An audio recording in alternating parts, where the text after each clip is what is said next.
Hello guys, good morning, good morning. Ayan, mag-update po tayo. Maulan tayo ngayon. Gusto ko lang ipakita sa inyo yung ating mga nakat itong after summer dahil marami tayo mga plants na pumayat at pumangit yung dating nila. So, yung iba pinutol na po natin. So guys, itong nasa harap natin, gusto ko lang ipakita sa inyo ang ating sabi ko nga po itong aking Purple Delight Fountain. Gagawin po natin, bala kong gawing variegated. So, ayan po yung mga cuttings natin. Inumpisan ko na sa ibabaw. Yung mga nasa baba guys, non-variegated pa yung mga yan. So, ayan po yung ating sitwasyon dito. Nung isang araw guys, super kalat po ng ating deck. So, hindi tayo makapag-upload dahil hindi natin matapos-tapos yung trabaho. So, ayan guys, ayan po yung setup ng ating mga plants ngayon dito sa ating deck. At yung mga cuttings natin guys, mga propagation natin, ayan yung mga nagawa ko kahapon.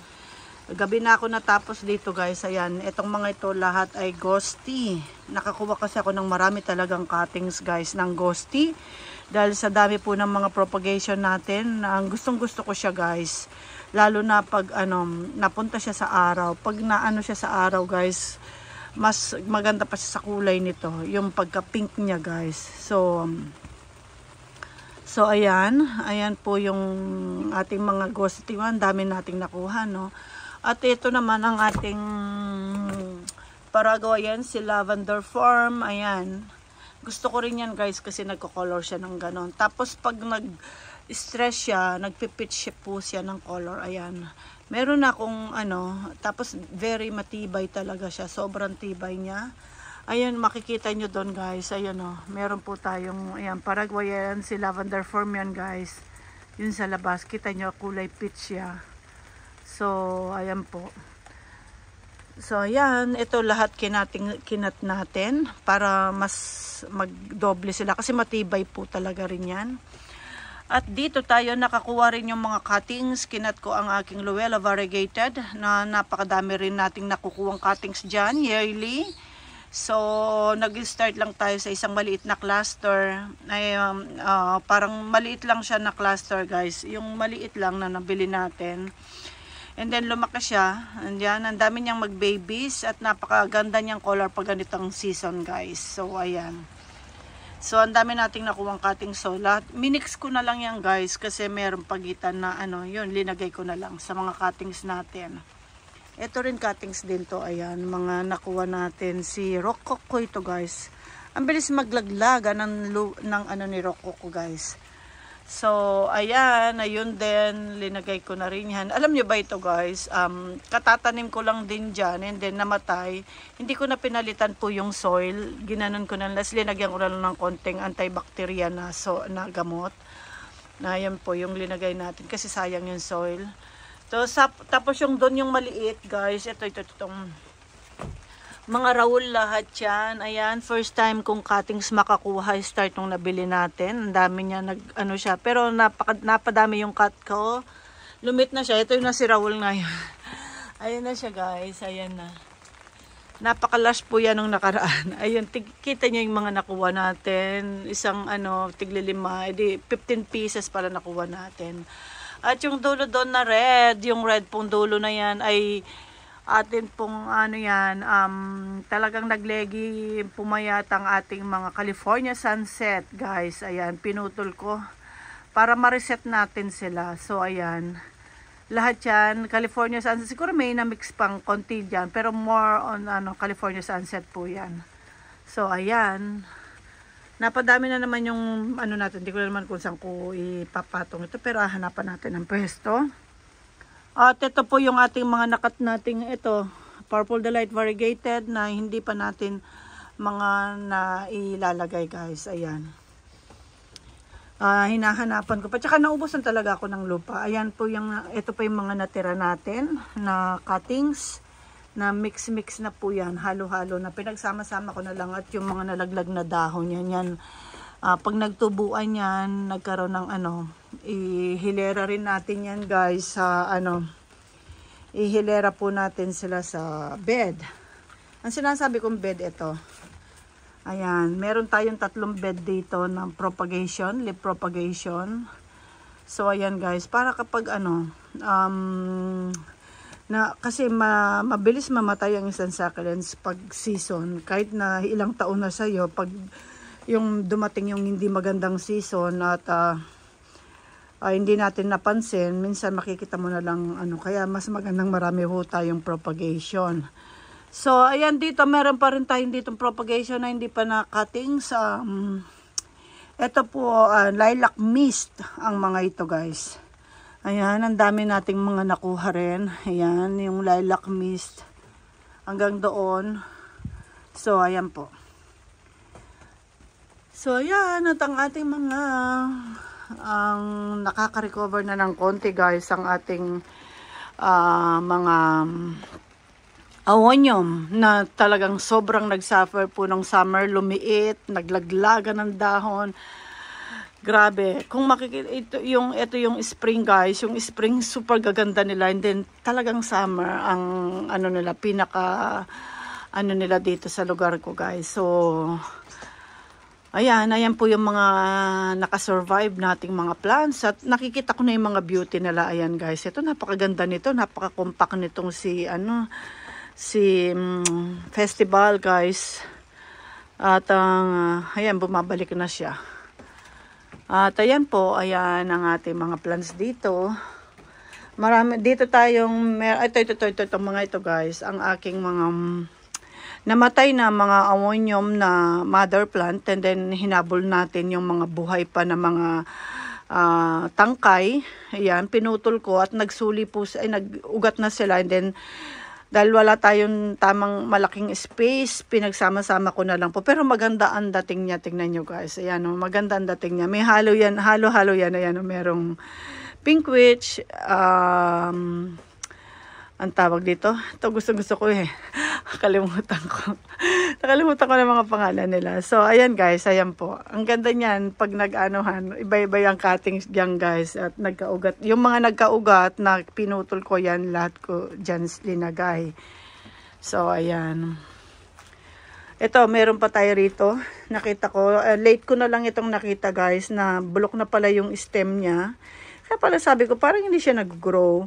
So, nakita ko yung pinaka-stem niya ay bulok na. Talagang malambot na. Tapos, yung mga sanga-sanga niya lang ang nakalaylay. So, ang ginawa ko, pinutol na po natin. So, kaya late sila na wala pa silang ugat. Kaya hindi natin sila maitanim. So, dito, ito po yung mga leaf propagation natin last year. Ayan, mga last year natin propagation. Marami dyan po ng mga lovely rose. So, ayan guys. Ayan po. Hindi po ba? Ito mga ito, hindi ko alam yan kung rock o caviar. Ayan. Hindi ko alam kung rock ko ito o caviar. Parang paras lang yung rock ko tsaka caviar. So, ayan po guys. Ayan. At ito, bagong arrangement din natin ito. Hindi siya totally arrangement. Ay, naku, nag-overwater na ito. Nagdilaw na. Yung mga wala nating space na guys, so ang ginawa ko, pinagsama-sama na rin natin yan, halo-halo yan, may variegated and non-variegated, pero lahat po ito mga haworthia. Ayan. So ayan po yung mga plants natin dito. Ito guys, natin to bagong, itong mga cuttings din ito nung spring naman. Ayan. Na kinat natin, and then late na natin mga nailagay, talaga pong nagsuffer sila nung summer. Hindi ko alam kung tatanim ko sila. Hanggang hindi ko sila naitanim guys. Ito lang, bago lang. Mga 1 buwan na siguro itong buhat nung naitanim natin. So, pero kung po yan, complete, talagang marami na pong ugat. Kasi from spring, tas din tag-ulan, nag-summer pa, bago natin sila naitanim. So, ayan guys. At nakikita ko, tumutubo na kasi umaangat na sila guys. Makikita mo talaga yung plants na nag-grow na, nagmo-move na. Ito rin, ito naman yung mga leaf propagation natin. Ito, balak ko ng mga, pag nagkaroon tayo ng lupa at itanggalin na yan, tanggalin na sila guys. Para dagdagan na lang ng lupa dito. Kasi dito kasi guys, ang ginawa ko, kaya hindi yan pantay. Yung mga nag-grow, kinuha ko nung una. And then kalat-kalat po itong mga ito. Kalat. Ang ginawa ko, ayoko magkalat-kalat sila kasi hindi ko alam kung saan ko tataniman. Pag tinaniman ko dun sa mga nila, yung bakanting ng dahil matangkad itong mga ito, matatabunan yung maliit. So ang ginawa ko, dahil medyo ito na ang malalaki noon, ng konti lang, parang ganito lang ang size nila. Yung mga kinuha ko guys, ganito kalalaki na nung kinuha ko yung mga, nung tinanggalan natin ito. And then, ngayon sila naman ang nag-grow. So, kaya ang ginawa ko, dahil kalat-kalat sila, pinagsama-sama ko sila sa isang ganito. Kaya kung makikita nyo, itong mga side na ito ay malalaki, itong side na ito ay maliliit. And then, nung summer po, yung mga nagsuffer nating mga leaf propagation natin na tumubo na talagang natutong, pero may mga rosette na tumubo, dito ko po inilagay. Ayan, dinagdagan ko na lang yan ng lupa na medyo may antibacteria. Tapos dito ngayon, ito na naman po ang variegated ito. Ito na naman po ang balak kong pag nagkaroon tayo ng soil, na nakapag tayo ng soil, ito ang balak nating ilagay sa isang pots, mga small pots. Yung parang yung lagi kong ginagawa, nalagay ko sa mga small pots na niyahang natin at doon na sila magmamatured. Doon din tayo sa mga ganong leaf propagation natin, doon din tayo maraming nakuwang cuttings guys. So ayan po. So yun, na siya, candidate na siya for repotting sa small pots. Ayan guys, itong mga nandito side. Then pag yan, lalagyan na lang po natin ng konting lupa yan, and then ipipila pa na naman natin ng yung mga maliliit nating mga succulents na tumutubo ng mga leaf propagation. So ayan po. Gaganda po nila, no? Ayan. Ito ang ganda nito guys, ayan o.